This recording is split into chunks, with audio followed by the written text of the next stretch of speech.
Hi! In front of me is OnePlus Nord CE 3 Lite, and today I would like to show you how you can connect it to a printer. First of all, go into Settings. Now choose Connection and Sharing.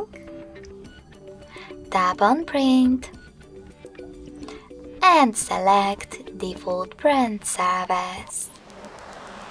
Then wait.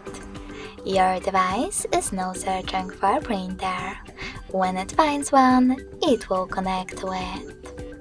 In order to use different print service, remember to disable this one by tapping on blue switcher next to it. Then go back, tap on Add Print Service, and install the best one for you.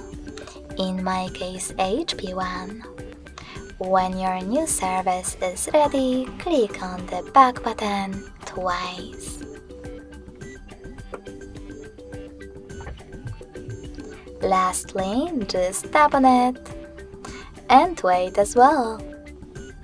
Thanks so much for watching. If you enjoyed this video, smash that like button, comment and subscribe.